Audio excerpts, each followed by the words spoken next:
turns to Part 1. Part 1. I'm thinking of taking a year off university next year, and I'd like to travel around Europe. First, you have some time to look at questions 1 to 7.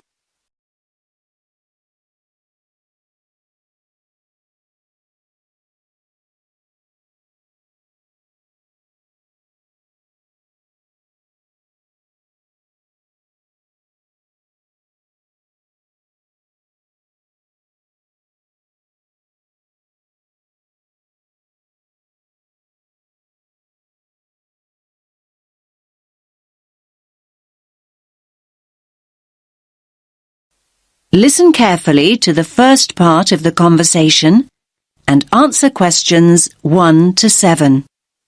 Good morning. How can I help you? I'm thinking of taking a year off university next year, and I'd like to travel around Europe. Okay then. Do you have any idea where you'd like to go? Well, I was thinking of starting in France and then working my way up to Eastern Europe, possibly going as far as Slovakia. Well, there are a number of ways you can do this, and we have various options available. It really depends on your budget and how you'd like to travel. That's just the thing, really. I've just finished my second year at university, so obviously I'd like to do it in as cheap a way as possible. That's fine. Could you give me a rough idea of the price range you're looking at? Realistically speaking, I'm hoping to pay between about £700 and £900. I could stretch to £1,100, but that's really my limit. How long are you thinking of going for? About 10 months. To be honest, you'd be better off travelling for about 7 months, if that's your budget. Okay, that's not too bad. So, how would you suggest I travel? Well, because of the time limit, I don't think walking is a viable option. Of course, in this day and age, the most convenient way to get around is by flying, particularly if you've got quite a bit you want to see in a short space of time. Saying that, I still think the best way to get around Europe is by train. As a student, you can also get a student rail card, which means cheaper fares. That sounds brilliant. How do I go about getting a rail card? Well, if you decide that's what you want to do, then we can organise that all for you. You'll need to fill in a form and provide us with 2 passport photos, and we'll do the rest. It costs about £36 plus about £10 administration costs. Great. That's really not expensive at all.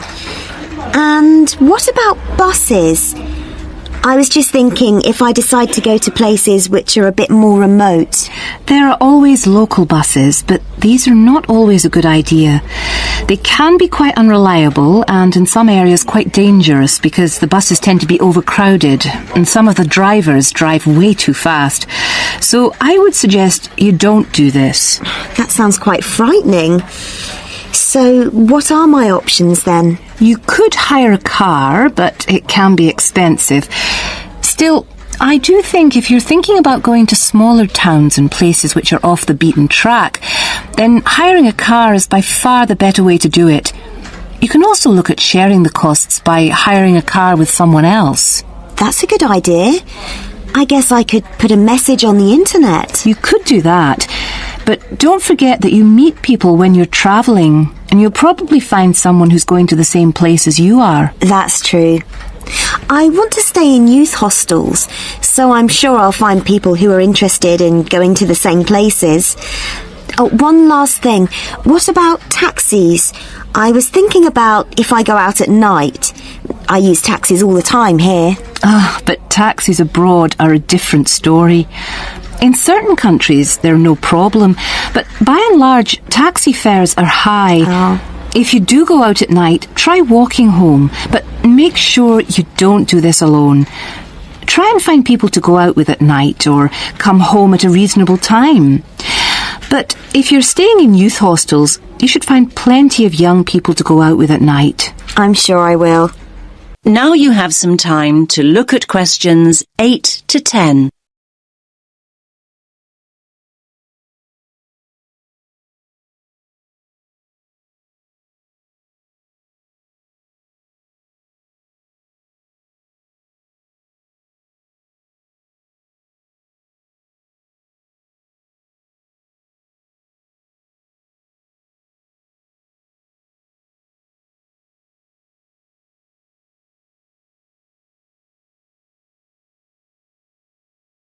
Now listen to the next part of the conversation and answer questions 8 to 10. Now, have you thought about how you'd like to travel to France? Not really, no. There are basically 3 ways. You can go by ferry, which leaves every day and night, or there's the hovercraft, which is more pricey, but will get you there quicker, and, of course, you could fly. Well, I don't think flying is an option for me, as it'll be too expensive. So I suppose I'll choose one of the other 2. It's a pity, really, as I don't fancy the idea of travelling by sea. Last time I did that, I got terribly seasick.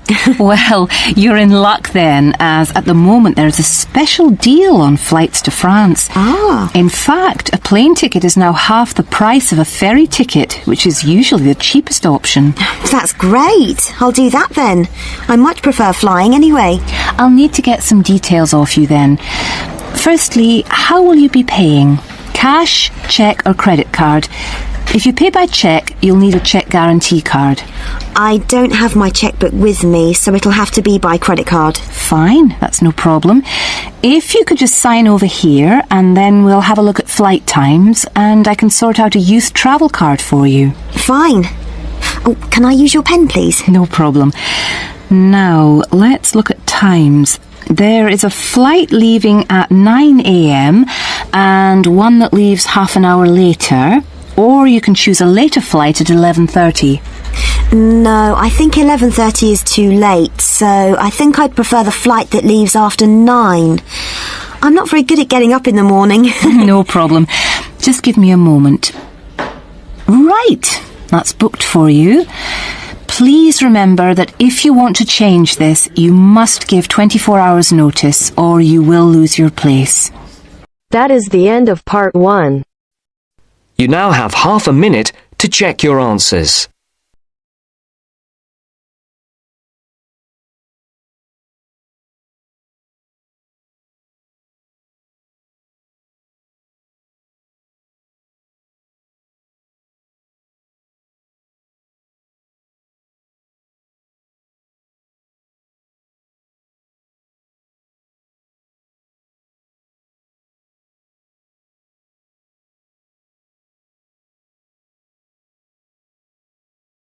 Now turns to part 2.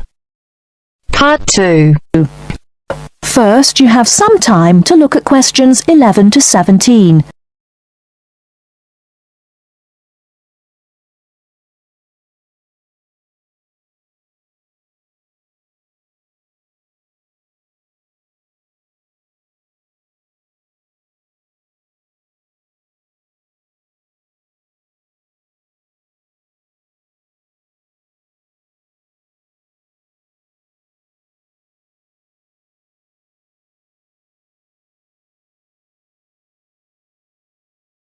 Now, listen carefully and answer questions 11 to 17. Hello, Clark's Cycle Hire. My name's Keith. How can I help you?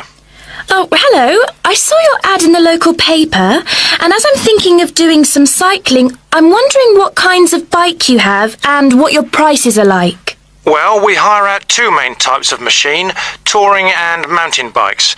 Are you likely to be riding off-road, do you think? No, I'll probably be sticking to roads and country lanes, so a touring bike would be best, I think. Right, well, the rate will be £50 for a week or £14 per day. So it's a lot cheaper to rent by the week. Yes, definitely.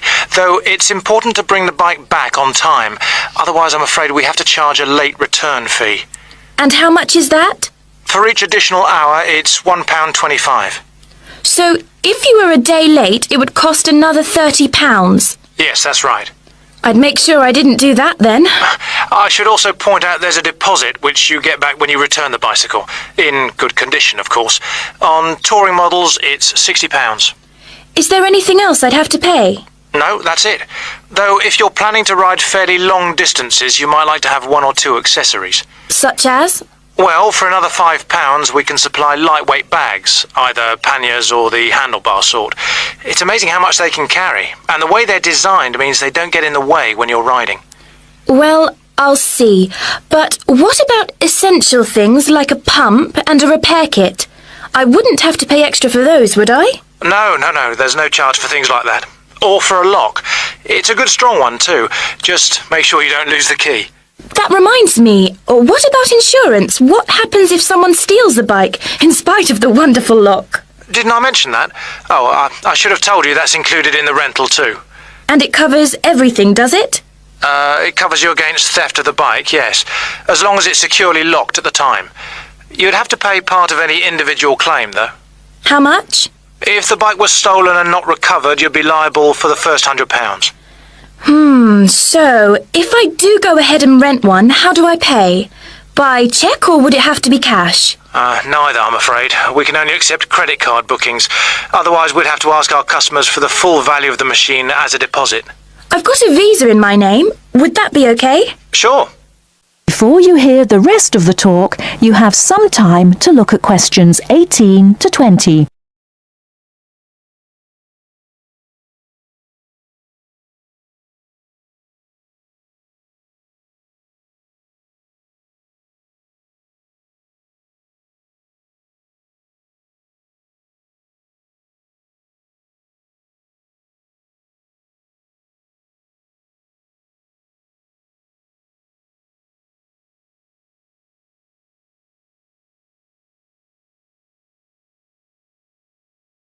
Now listen and answer questions 18 to 20.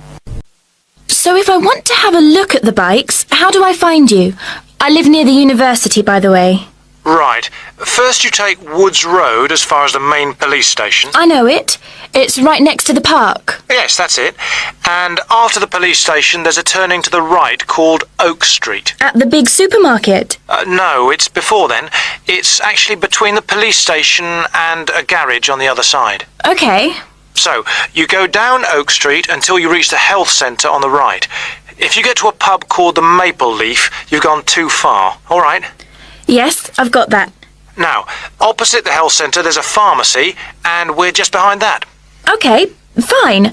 I'll try to call over sometime tomorrow. Great. See you then. Bye. That is the end of part 2. You now have half a minute to check your answers.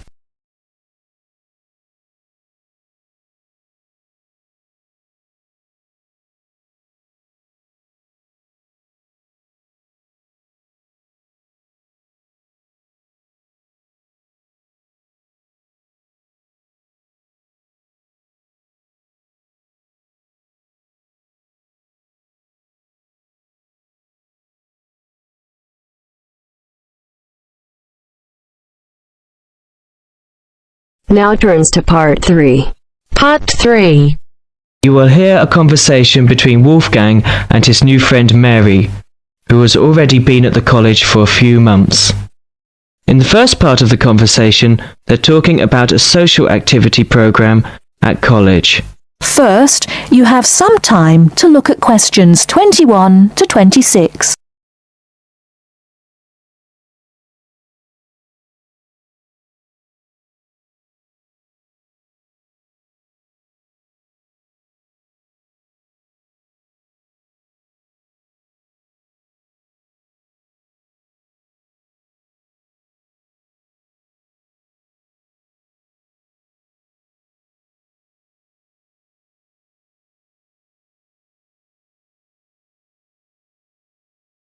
Now listen carefully and answer questions 21 to 26.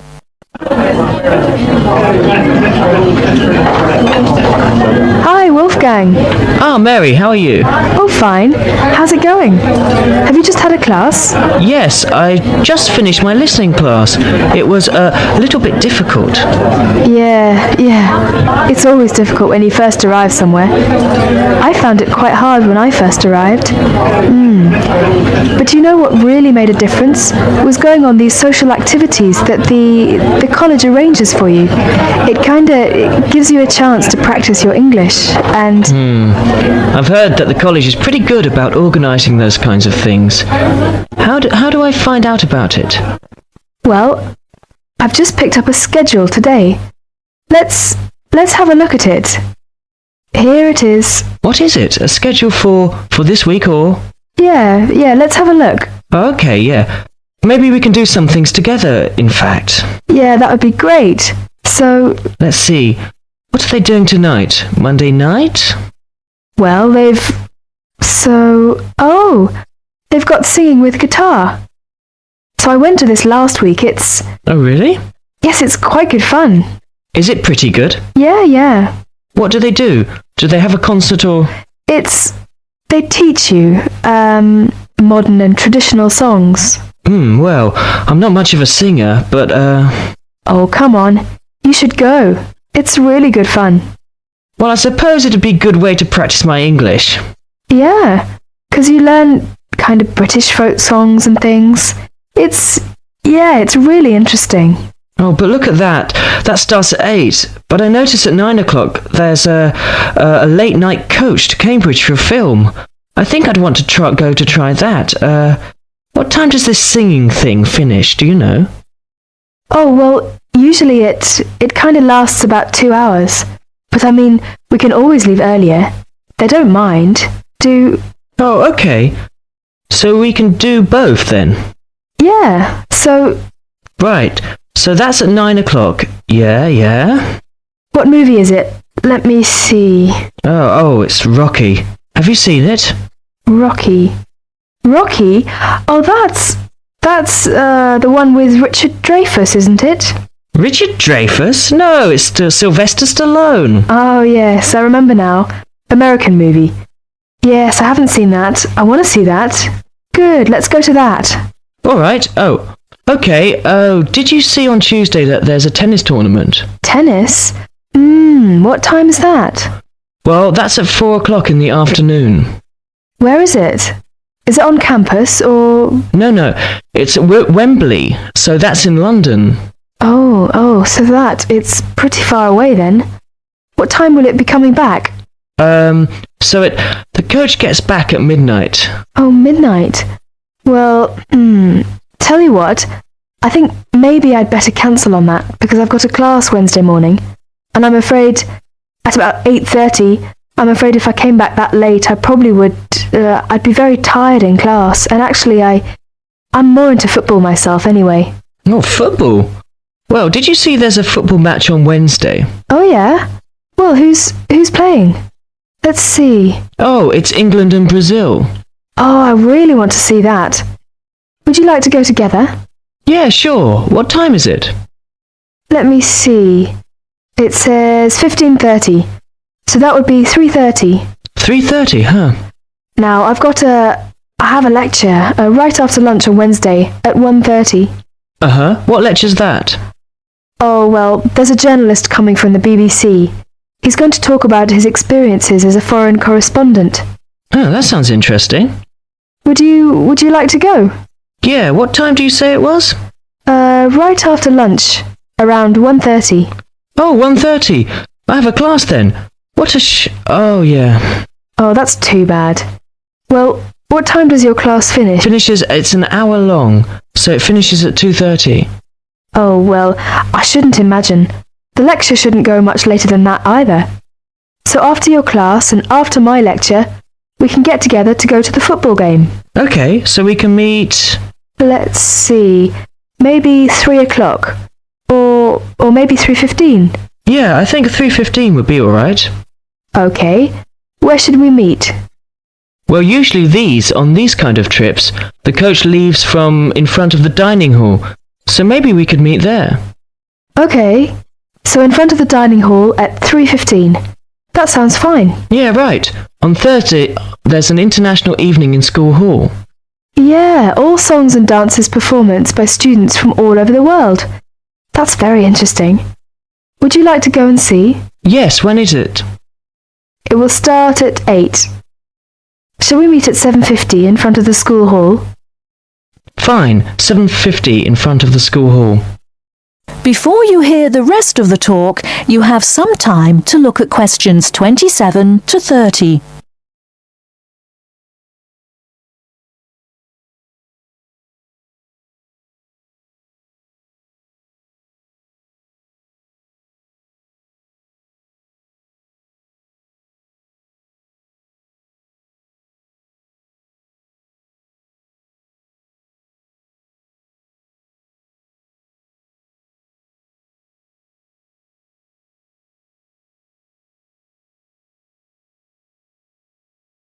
Now listen and answer questions 27 to 30. Oh, and another thing I definitely want to do this weekend is to go and see... they're going to have a trip to Stratford-on-Avon. I think it's on... Let me see. What day is that? Friday, I think my roommate told me. Oh, Friday? Would you like to go to that? Yeah, but are you sure it's Friday? I thought that's what he said, but I might have been mistaken. Well, usually these things are on weekends. Right. Let's see here. Oh, you're right, yeah, Saturday morning, 8:30. Aha. Right, Friday's the disco. Oh, disco. Yeah. So actually I've arranged to go with some of my friends. So if you'd like to come along with us... Oh, that would be very nice, yeah. Yeah, you can meet some more students. Oh well, what time shall we go to that then? Well, it starts at... What time? 8:30, but we don't want to go too early. So let's say 9 or 9:30. Let's say 9:30. Okay, yeah, we can meet there, but we'd better not stay too late because the Stratford thing is, pretty early in the morning. The bus will be leaving at 8:30. Oh yeah, right. So we want to make sure we get up for that. Yeah, say, by the way, this trip, since it's, quite a way away, do we have to pay anything extra for that, or is it free?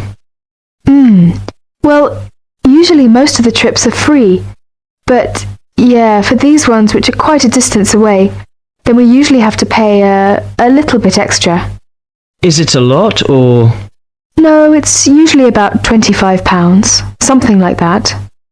Oh, well, do we have to tell them ahead of time that we're going to go?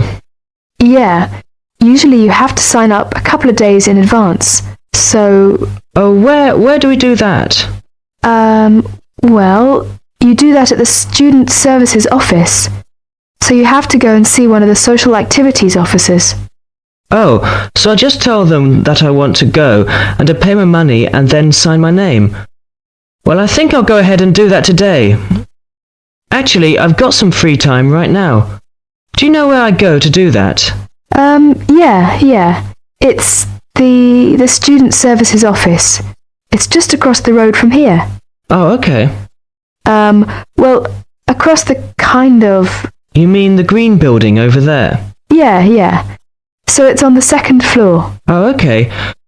Well, tell you what, are you going to the Shakespeare thing? Yeah, sure. Would you like me to go ahead and sign you up as well? Oh, yes, yeah, that'd be great. But, well, I haven't got any money on me at the moment. Oh, don't worry about the money, that's fine. You can pay me back this evening. I'll go and sign us now. And then when I meet you tonight at the singing, you can, give me the money then. Oh, well, if you are sure, that'd be great. No, it's no problem. Okay. Oh, is that the time? I'd better go. I've got a class. I'll be late. Okay, sorry. I'll see you later then. All right. See you tonight. Bye. Bye. That is the end of part 3. You now have half a minute to check your answers.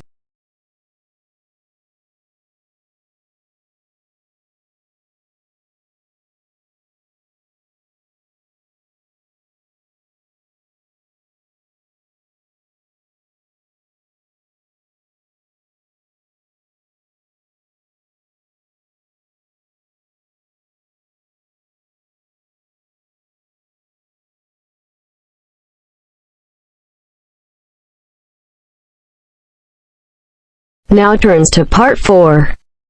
Part 4. You will hear part of a lecture about architecture. You have 30 seconds to look at questions 31 to 36.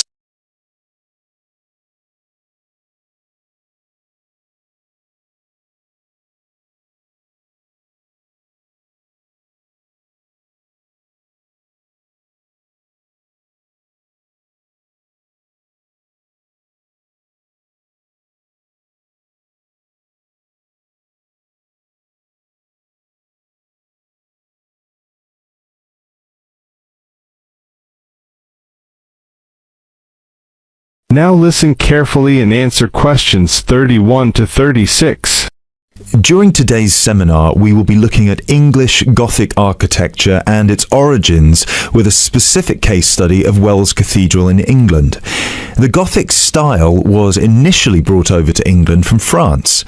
This was at a period of time in which England was ruled from France by the Normans, starting with William the Conqueror, who first defeated the English army at the Battle of Hastings on October 14th, 1066. After 1072, when some smaller rebellions in northern England had been defeated, the Normans gained complete control of the English monarchy, which they controlled until 1154. The peace that ensued in England had a large impact on many aspects of daily life. Thousands of French words entered the English language for the first time, such as beef, fruit, city, and hour. French ideas and styles like Gothic also began to flow across the Channel to England too, examples of which can still be seen in the architecture of many listed buildings. A listed building is one that is protected from alteration or demolition because of its historical or stylistic importance. One such building is Wells Cathedral. Construction on Wells Cathedral began in 1175, at a time when Gothic architecture as a style was in its infancy.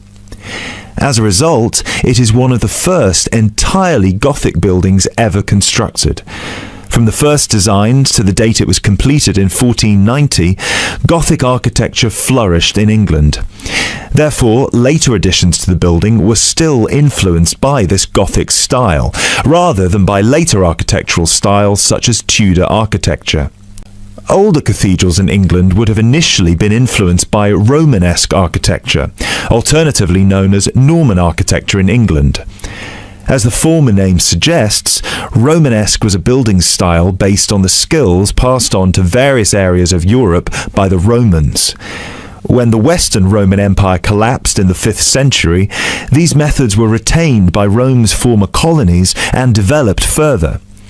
One such Roman gift to the Romanesque architects was the round arch, also known as the true arch.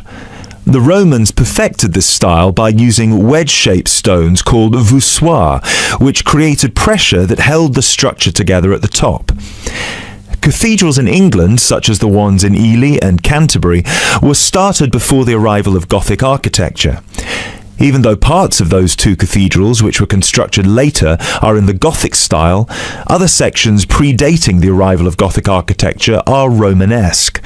The result is known as eclectic, because the building is constructed using more than one style. All of these cathedrals belong to a group known as the medieval cathedrals of England. There are 26 different buildings that belong to this group in total, all of which were constructed or added to during a 500-year period from 1040 to 1540. Now you have some time to look at questions 37 to 40.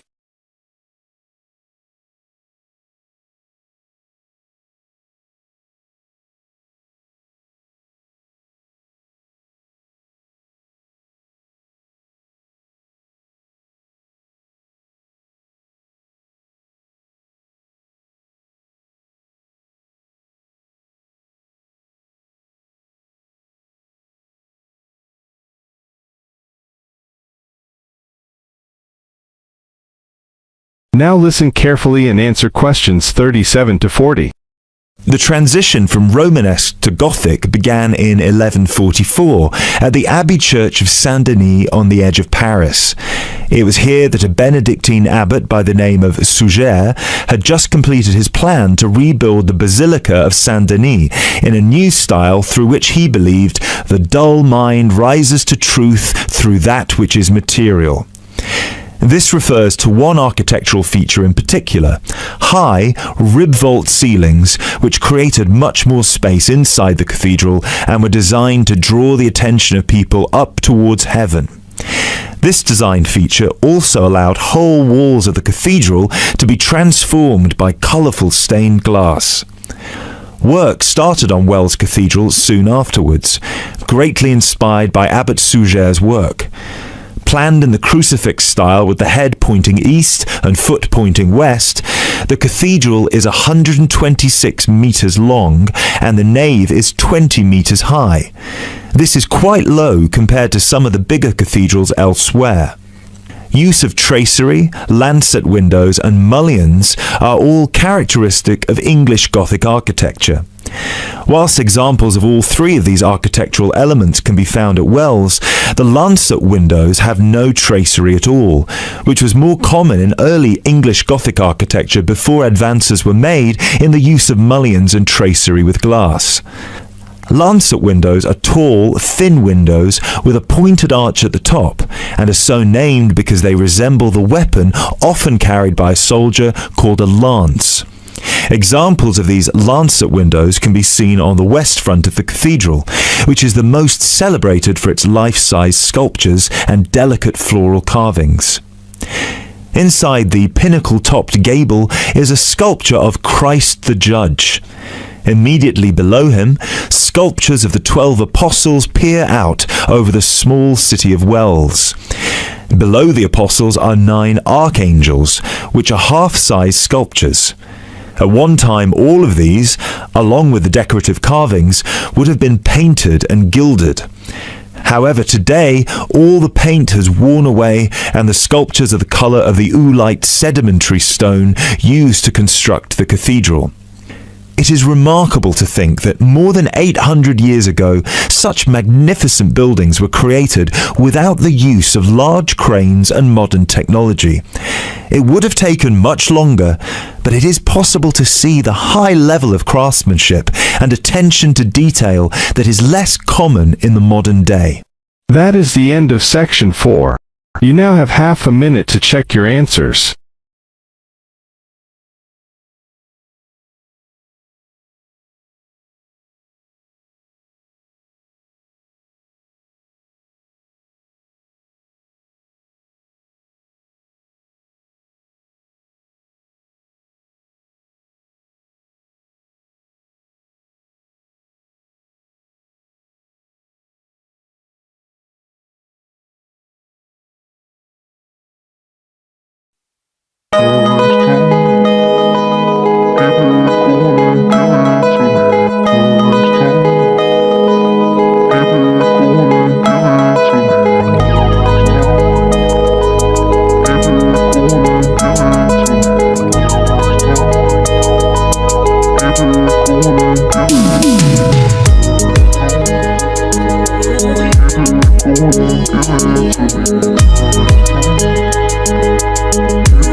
Give it to me.